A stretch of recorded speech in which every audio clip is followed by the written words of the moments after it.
मोदी आज से गुजरात के 3 दिवसीय दौरे पर कई विकास परियोजनाओं का करेंगे लोकार्पण और शिलान्यास।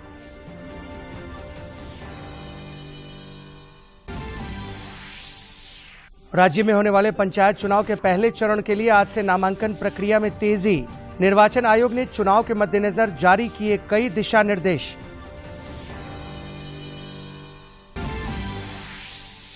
राज्य के प्रत्येक प्रखंड में आज से हो रहा है स्वास्थ्य मेले का आयोजन। लोगों को स्वास्थ्य सुविधाओं और विभिन्न रोगों से बचाव के लिए किया जाएगा जागरूक।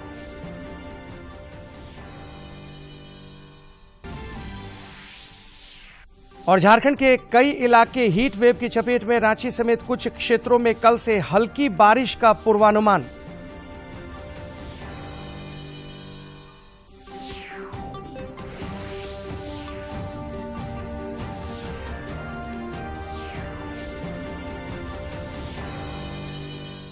नमस्कार, आप देख रहे हैं खबरें झारखंड। इस वक्त की तमाम ताजा तरीन और अहम खबरों को लेकर हाजिर हूं मैं राहुल शर्मा। बुलेटिन की शुरुआत प्रधानमंत्री नरेंद्र मोदी से जुड़ी महत्वपूर्ण खबर के साथ। प्रधानमंत्री नरेंद्र मोदी आज से 3 दिवसीय गुजरात दौरे पर रहेंगे। इस दौरान वे कई विकास परियोजनाओं का निरीक्षण करेंगे, साथ ही स्कूलों और वहां पर हो रहे विकास कार्यों का भी जायजा लेंगे। श्री मोदी आज गांधीनगर में स्कूलों की निगरानी से जुड़े कमान और नियंत्रण केंद्र का भी दौरा करेंगे।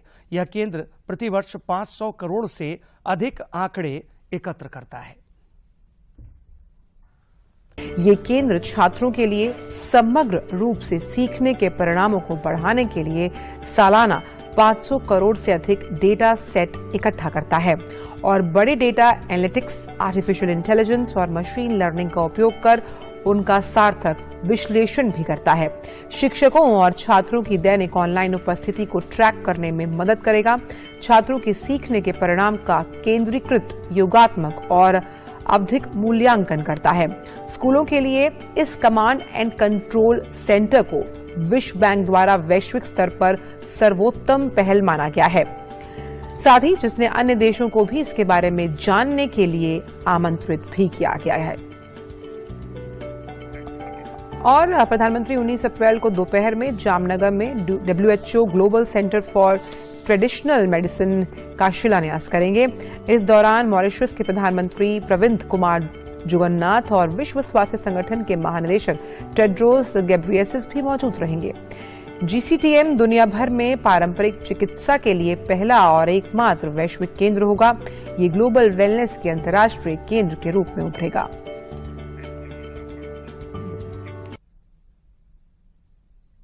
स्वच्छता के मामले में देश की उपलब्धियों पर प्रधानमंत्री नरेंद्र मोदी ने प्रसन्नता व्यक्त की है। उन्होंने अपने ट्वीट संदेश में कहा है कि स्वच्छता आज देश का राष्ट्रीय चरित्र बन गई है। स्वच्छ भारत अभियान इसका प्रत्यक्ष प्रमाण है। शौचालय का निर्माण हो या कचरे का निष्पादन, ऐतिहासिक धरोहरों का संरक्षण हो या फिर सफाई की प्रतिस्पर्धा, देश आज स्वच्छता के क्षेत्र में नित नई गाथाएं लिख रहा है।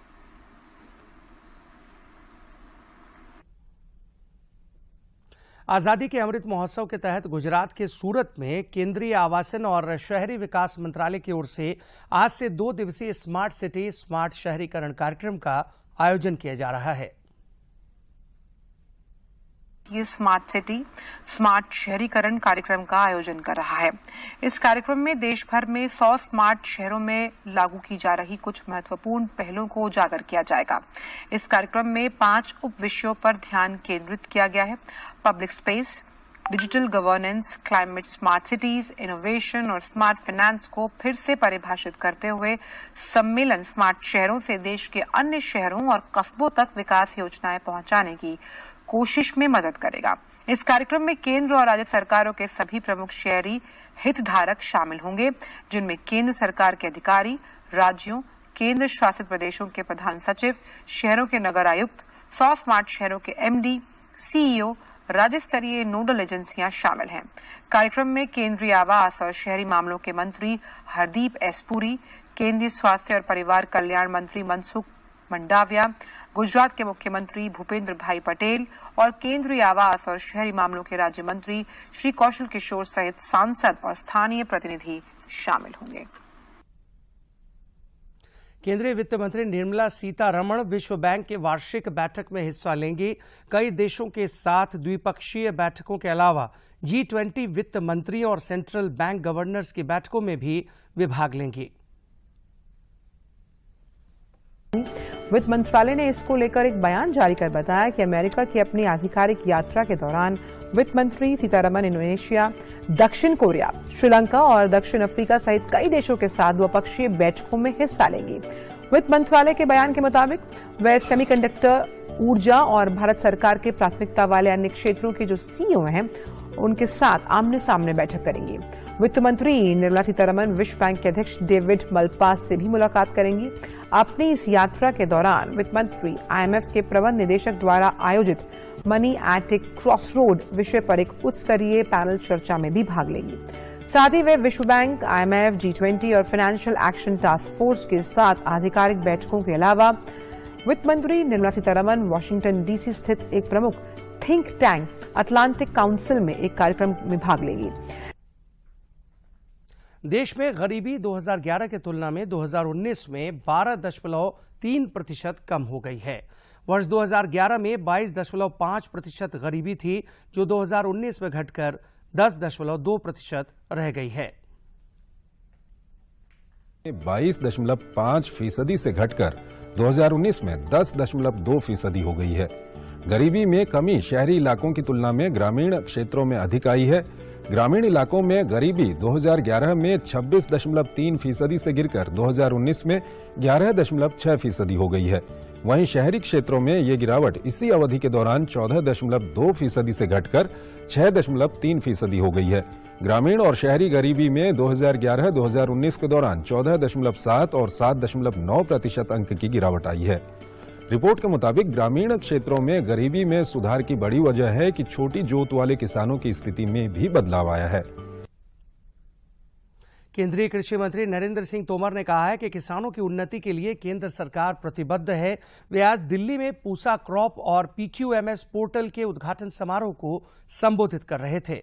श्री तोमर ने कहा है कि देश में डिजिटल कृषि के क्षेत्र में तेजी से काम हो रहा है। लंबे समय बाद हिंदुस्तान पर हुआ था और वो काफी बड़े क्षेत्र में था। 28-29 साल बाद टिड्डी हिंदुस्तान में आई तो स्वाभाविक रूप से जो हमारा तंत्र था वो एक तौर से उस कालखंड में शिथिल सा था। लेकिन मैं धन्यवाद देना चाहूंगा कृषि मंत्रालय को और उससे संबंध रखने वाले सभी लोगों को, राज्य सरकारों को, कि उस परिस्थिति में सभी ने अल्प साधनों में भी तुरंत कदम उठाए। जहां आवश्यकता पड़ी वहां मेन पावर को भी बढ़ाया, उपकरण भी खरीदे गए और अपने आप को फिर से समृद्ध और संपन्न किया जाए। देश भर में कोरोना के दैनिक और सक्रिय मामलों में लगातार कमी दर्ज की जा रही है। देश में पिछले 24 घंटे के दौरान कोविड-19 के 2183 नए संक्रमितों की पहचान की गई है। इस अवधि में 1985 संक्रमित स्वस्थ भी हुए हैं। इसके साथ ही देश में सक्रिय मामलों की संख्या अब 11,442 रह गई है। देश में कोरोना के खिलाफ जारी जंग में टीकाकरण अभियान तेज गति से जारी है। देश भर में अब तक 1,86,54,94,000 से अधिक डोज लगाए जा चुके हैं।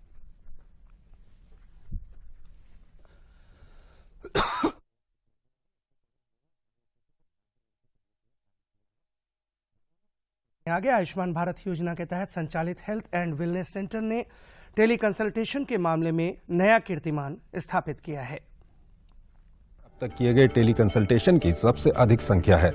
इससे पहले एक दिन में 1.8 लाख टेली कंसल्टेशन रिकॉर्ड था।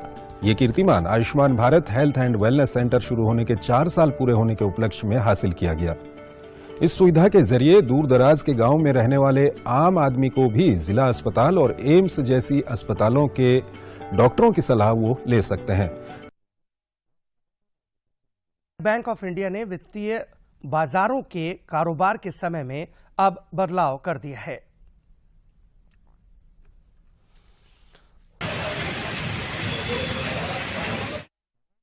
चुनाव के पहले चरण में 21 जिलों की 1127 पंचायतों में विभिन्न पदों के लिए आज से नामांकन की प्रक्रिया तेज हो गई है। पहले चरण में 72 प्रखंडों में 16,757 पदों के लिए चुनाव होंगे।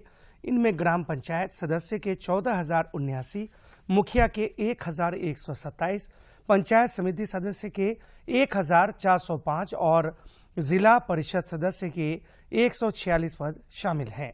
पहले चरण के नामांकन की अंतिम तिथि 23 अप्रैल निर्धारित की गई है। 25 और 26 अप्रैल को स्क्रूटनी होगी, जबकि नाम वापसी की अंतिम तिथि 27 और 28 अप्रैल है।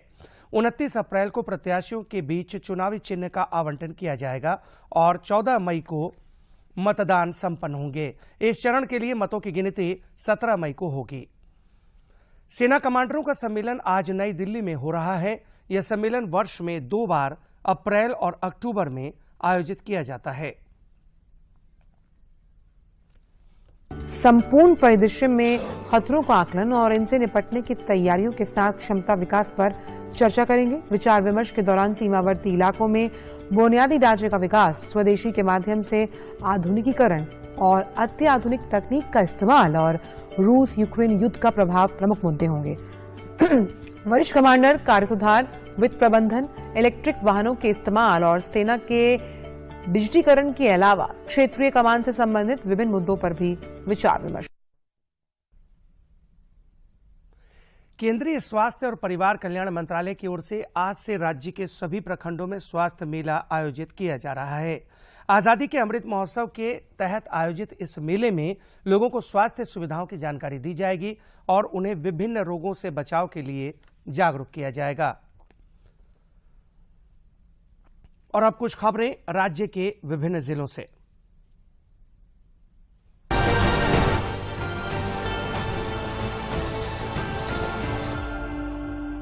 पेट्रोलियम एवं प्राकृतिक गैस मंत्रालय के महानिदेशक SCCL दास ने हजारीबाग जिले के दारू प्रखंड में GSLPS द्वारा संचालित CLF और APO के कार्यालय का दौरा किया। इस मौके पर उन्होंने GSSPS द्वारा संचालित योजनाओं और महिला उत्पादन केंद्र का भी भ्रमण किया। हजारीबाग जिले में त्रिस्तरीय पंचायत चुनाव के मद्देनजर प्रतिनियुक्ति निर्वाची एवं सहायक निर्वाची पदाधिकारियों के लिए चुनाव संबंधी प्रशिक्षण का आयोजन किया गया। प्रशिक्षण के दौरान मतदान कर्मियों द्वारा समान व्यवहार के साथ साथ मतदान कार्य करने की तैयारी और निष्पक्ष मतदान कराने के तरीके के बारे में विस्तार से जानकारी दी गई। बोकारो जिले में भी जिला निर्वाचन पदाधिकारी ने त्रिस्तरीय पंचायत निर्वाचन को लेकर निर्वाची पदाधिकारियों के साथ बैठक की। इस दौरान उन्होंने राज्य निर्वाचन आयोग के दिशा निर्देशों का अनुपालन सुनिश्चित करने एवं निर्वाचन दायित्वों का सही से निष्पादन करने का निर्देश दिया। गुमला जिले में उपायुक्त सह जिला निर्वाचन पदाधिकारी ने त्रिस्तरीय पंचायत चुनाव के सिलसिले में मतपेटिका कोषांग का निरीक्षण किया। इस दौरान उन्होंने मतपेटिकाओं के संसाधन, ग्रीसिंग, आइलिंग, क्रमांकन आदि का अवलोकन किया और संबंधित अधिकारियों को आवश्यक दिशा निर्देश दिए।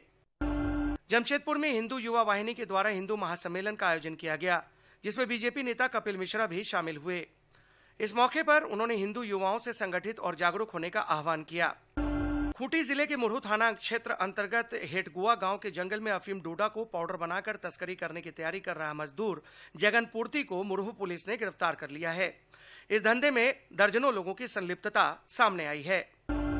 लोहरदगा जिले के पुलिस अधीक्षक R रामकुमार ने पंचायत चुनाव के मद्देनजर उग्रवाद प्रभावित क्षेत्रों का दौरा किया। उन्होंने इस दौरान पेशरार थाना अंतर्गत डुग्गू ओने गड़ा कानी टोली स्थित पोलिंग बूथों का निरीक्षण किया और पुलिस पदाधिकारियों को आवश्यक दिशा निर्देश दिए। रांची जिले के बेड़ो प्रखंड में नरकोपी थाना क्षेत्र के बैद खिजरी दंगला में कल अचानक आग लग गई। घटना की सूचना मिलते ही फायर ब्रिगेड की गाड़ियां मौके पर पहुंची और काफी मशक्कत के बाद आग पर काबू पाया। हालांकि इस हादसे में टंगरा में रखे पुआल और गेहूं जलकर राख हो गए। राजधानी रांची के कांके लक्ष्मण चौक स्थित बजरंगबली मंदिर की दानपेटी तोड़कर चोरों ने रुपए निकाल लिए। गौरतलब है कि बीते 11 अप्रैल को कांके BAU कॉलेज गेट के पास स्थित श्री शिव मंदिर से माता पार्वती, भगवान गणेश, कार्तिकेय जी और नागदेव की मूर्तियां भी अज्ञात चोरों ने चोरी कर ली थी। राजधानी रांची के होटवार स्थित मेगा स्पोर्ट्स कॉम्प्लेक्स में एक तरफ जहां अंडर 17 सब जूनियर राष्ट्रीय प्रतियोगिता का समापन हुआ, वहीं मौके पर फेडरेशन कप का भी आयोजन किया गया। फेडरेशन कप के पहले दिन कई राष्ट्रीय और अंतर्राष्ट्रीय स्तर के खिलाड़ियों ने प्रतिस्पर्धा में हिस्सा लिया।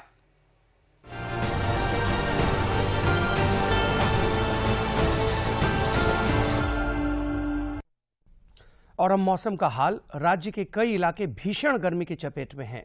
पिछले 24 घंटे के दौरान गोड्डा में अधिकतम तापमान 43.5 डिग्री सेल्सियस रिकॉर्ड किया गया। मौसम विज्ञान केंद्र के वैज्ञानिक अभिषेक आनंद ने बताया कि कल से अगले 3 दिनों तक राजधानी रांची समेत राज्य के कुछ हिस्सों में हल्की बारिश हो सकती है। उन्होंने यह भी बताया कि राज्य के उत्तर पश्चिमी भाग लू की चपेट में रहेंगे। ड्राई रहा है और गिरिडीह और उसके आसपास के क्षेत्रों में हीट वेव की स्थिति बनी है। बोकारो में गर्म रात की भी स्थिति देखी गई है। और बात करें सबसे अधिकतम तापमान की तो गोड्डा में 43.5 डिग्री सेल्सियस राज्य भर में सबसे अधिक अधिकतम तापमान रिकॉर्ड किया गया है। और मुख्य शहरों की बात करें तो रांची में 39.4 डिग्री सेल्सियस, जमशेदपुर में 42.2 डिग्री सेल्सियस और डाल्टनगंज में 42.4 डिग्री सेल्सियस रिकॉर्ड किया गया है। अब बात करते हैं मौसम पूर्वानुमान की। तो आने वाले जो अगले 5 दिन हैं उनमें से आज 2 दिन 17 और 18 राज्य के पूर्वोत्तर और मध्य भागों में आपको थोड़ा आंशिक बादल देखने को मिल सकते हैं। और उसके तत्पश्चात 19, 20, 21 3 दिनों में पूर्वोत्तर और उससे सटे हुए निकटवर्ती जो मध्य क्षेत्र हैं, मध्य भाग हैं झारखंड के, वहां पे आपको हल्की बारिश गरज के साथ में देखने को मिल सकती है। अब चेतावनी की बात करें तो चेतावनी में पहले जो 3 दिन है 17, 18, 19 उसमें आपको जो गिरिडीह और कोडरमा के इलाके हो गए, उसके साथ साथ में जो पश्चिमी इलाके हो गए, उत्तर पश्चिमी इलाके, पलामू संभाग, वहां पे आपको हीट वेव की स्थिति बनती हुई दिख सकती है। उसके तत्पश्चात थोड़ा सा तापमान में गिरावट होगी और हीट वेव की स्थिति नहीं देखी जाएगी। और कुल मिला के ये है कि अगले आने वाले जो 5 दिन है। रांची जिले के लापुंग प्रखंड अंतर्गत लतरातू डैम पर्यटन का एक अच्छा केंद्र माना जाता है। लतरातू डैम में जल के विशाल भंडारण के कारण गर्मियों के दिनों में भी यहां सैलानियों का आना जाना लगा रहता है।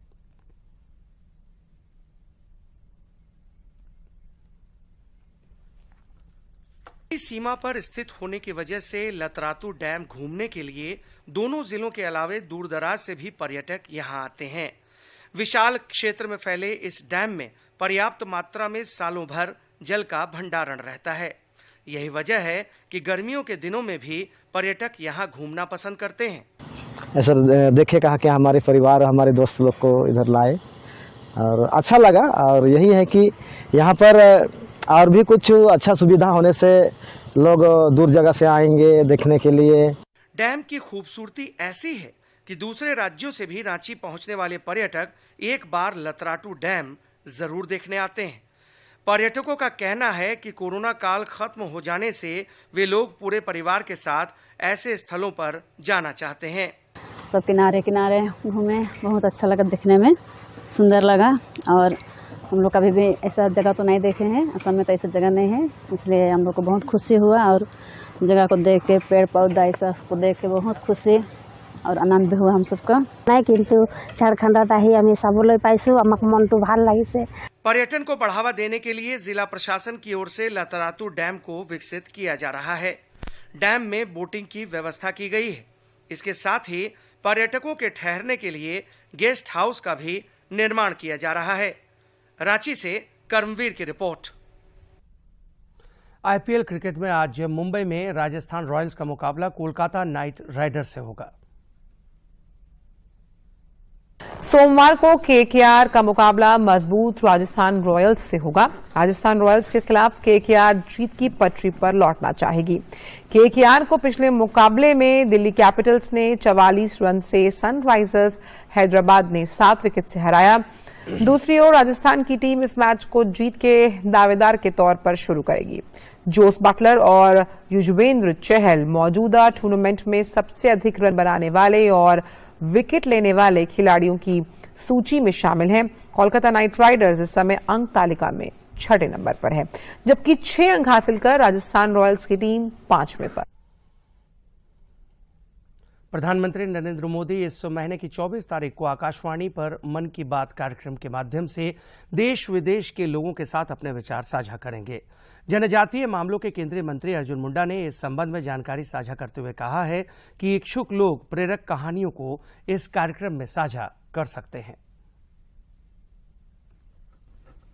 मन की बात है जन जन की, संघर्षों के कुछ किस्से, कहानी कुछ सफलताओं की, अनकही विरासत की, उम्मीदें नए भारत की।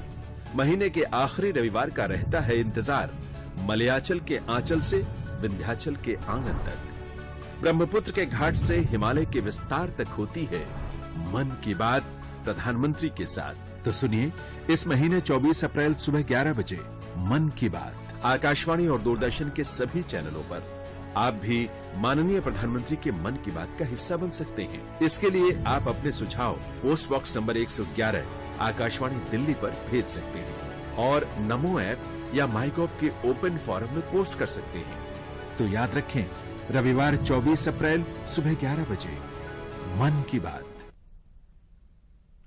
लू के थपेड़ों से भले ही किसान लगातार परेशान चल रहे हों, लेकिन गढ़वा के किसानों में इस तरह की कोई परेशानी देखने को नहीं मिल रही है।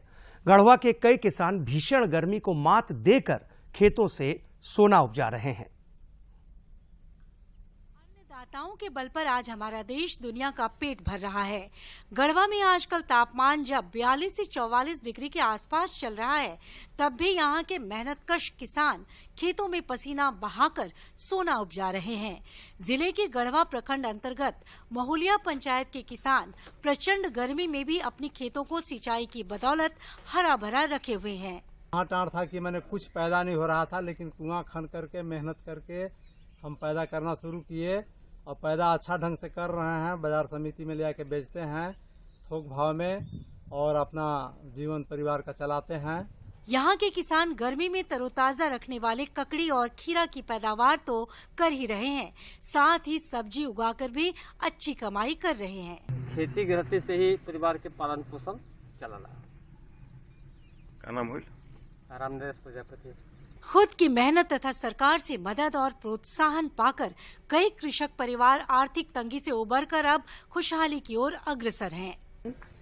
हमने जो भी निकलला साग सब्जी समिति बाजार में बेचीला, ओकरे से मैंने जीवन और अपन चलत बा। गर्मी चाहे जितनी हो, पारा जहां तक उड़ान भरे, लेकिन अन्नदाताओं के आगे सब नतमस्तक हैं। इसी वजह से तो पूरे देश को अपने कृषकों पर गर्व है। गढ़वा से विजेंद्र तिवारी की रिपोर्ट।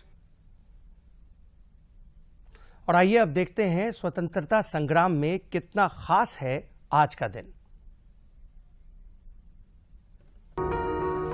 18 अप्रैल 1930 को मास्टर दास सूर्यसेन के नेतृत्व में क्रांतिकारियों ने चटगांव शस्त्रागार पर धावा बोला। सूर्यसेन और उनके साथी स्वतंत्रता सेनानी इंडियन रिपब्लिकन आर्मी नामक राष्ट्रवादियों के एक क्रांतिकारी समूह में शामिल थे, जिसका विश्वास अंग्रेजों से लड़ने के लिए ताकत के इस्तेमाल में था। इस समूह में गणेश घोष, लोकनाथ बाल, अंबिका चक्रवर्ती, हरि गोपाल बाल, अनंत सिंह, आनंद प्रसाद गुप्ता, त्रिपुरा सेन, विलास डे, विधु भूषण भट्टाचार्य, प्रीति लता वाडीदार, कल्पना दत्ता, हिमांशु सेन, विनोद बिहारी चौधरी, सुबोध राय और मनोरंजन भट्टाचार्य शामिल थे।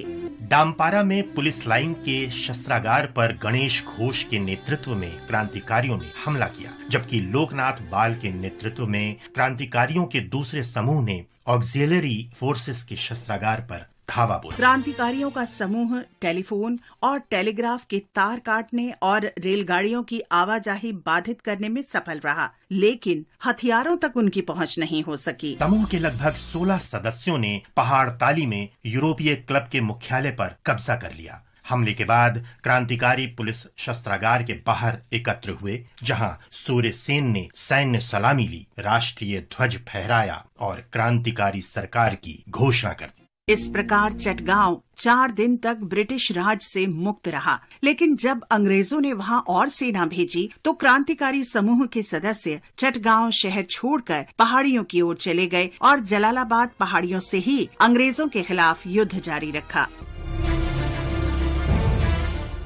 आज हम स्वतंत्रता सेनानी तात्या टोपे का भी स्मरण कर रहे हैं। 18 अप्रैल 1859 को ब्रिटिश शासन ने उन्हें फांसी पर चढ़ा दिया था। 1857 की आजादी की पहली लड़ाई के सर्वाधिक उल्लेखनीय जनरल में से एक तात्या टोपे को औपचारिक सैन्य प्रशिक्षण नहीं मिला था, लेकिन स्वाधीनता संग्राम के सर्वाधिक प्रभावशाली जनरल के रूप में सबने उनका लोहा माना। तात्या का जन्म 1814 में महाराष्ट्र में पुणे में हुआ था। उनके पिता पांडुरंग राव टोपे कानपुर में बिठूर में स्थानांतरित हो गए, जहां तात्या नाना साहब के नजदीकी मित्र बन गए। तात्या राव साहेब और रानी लक्ष्मीबाई के भी निकट संपर्क में आए। मई 1857 में तात्या ने कानपुर में तैनात ईस्ट इंडिया कंपनी की भारतीय टुकड़ी पर विजय हासिल की और स्वाधीनता संग्राम के सक्रिय कार्यकर्ताओं के कमांडर इन चीफ बन गए। जब अंग्रेजों ने कानपुर को फिर से अपने अधिकार में ले लिया तो तात्या टोपे ने जनरल विंडहैम को कानपुर से लौटने पर बाध्य किया। जब ब्रिटिश सेना ने झांसी को घेर लिया, उसी समय तात्या टोपे ने अपना मुख्यालय कालपी स्थानांतरित कर लिया। 20,000 लोगों के साथ वे रानी लक्ष्मीबाई की मदद के लिए आगे आए। बाद में तात्या ने ग्वालियर की सैन्य टुकड़ी की मदद से ग्वालियर के किले पर कब्जा कर लिया।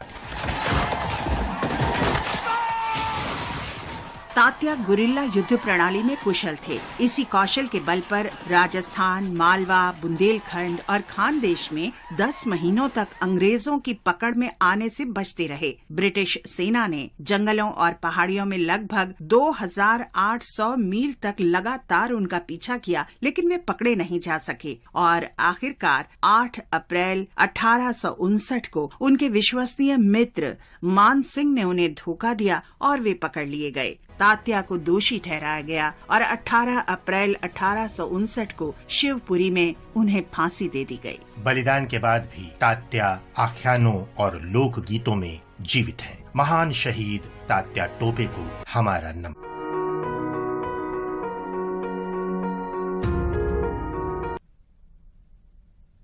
दूरदर्शन झारखंड पर पल पल की खबरों से जुड़े रहने के लिए आप हमारे social media platform Twitter, Facebook और यूट्यूब से जुड़ सकते हैं, क्योंकि खबरों से जितना बाखबर रहना जरूरी है, उससे ज्यादा जरूरी है सटीक, संतुलित और निष्पक्ष समाचार।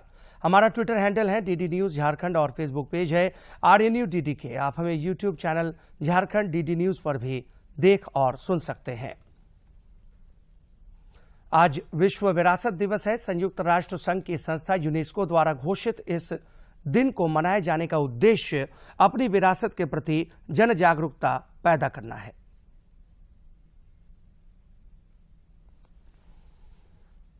किसी भी देश की पहचान और इतिहास बयां करती सांस्कृतिक विरासत, पर इस विरासत को संभालने और संरक्षण देने की जिम्मेदारी हम सब की है और हमारा कर्तव्य है कि हम अपनी धरोहर को सुरक्षित रखें। पर बहुत सी पुरानी यादें थी जो समय के साथ गायब होती गई। इसीलिए सरकार धरोहरों को संरक्षण करने के लिए लगातार कई तरह के प्रयास कर रही है, ताकि सिर्फ धरोहर ही न संरक्षित हो, पर्यटन भी बढ़े। हर वर्ष यूनेस्को द्वारा एक थीम जारी की जाती है। 2022 की थीम है हेरिटेज एंड क्लाइमेट। थीम के माध्यम से हमारी विरासत और जलवायु को सुरक्षित रखने का प्रयास किया जाता है। विरासत संरक्षित रहेगी तो देश का पर्यटन भी बढ़ेगा, आर्थिक स्थिति अच्छी होगी। यूनेस्को ने भारत में कुल 40 विश्व धरोहरें घोषित की हैं। 7 प्राकृतिक, 32 सांस्कृतिक और 1 मिश्रित स्थल शामिल है। मॉन्यूमेंट को प्रिजर्व नहीं करेंगे, उनको ठीक नहीं रखेंगे, उनका रख रखाव ठीक नहीं होगा तो टूरिस्ट नहीं जाएगा वहाँ पे। कोई टूरिस्ट चाहे इंडियन हो चाहे फॉरेनर हो, अंदर जाए, सफाई हो।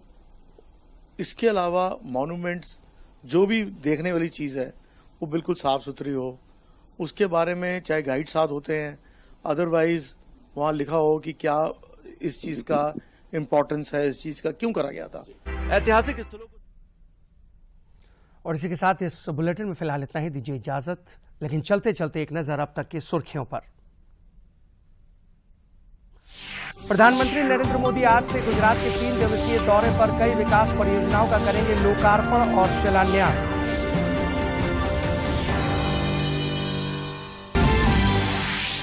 राज्य में होने वाले पंचायत चुनाव के पहले चरण के लिए आज से नामांकन प्रक्रिया में तेजी। निर्वाचन आयोग ने चुनाव के मद्देनजर जारी किए कई दिशा निर्देश। राज्य के प्रत्येक प्रखंड में आज से हो रहा है स्वास्थ्य मेले का आयोजन। लोगों को स्वास्थ्य सुविधाओं और विभिन्न रोगों से बचाव के लिए किया जाएगा जागरूक।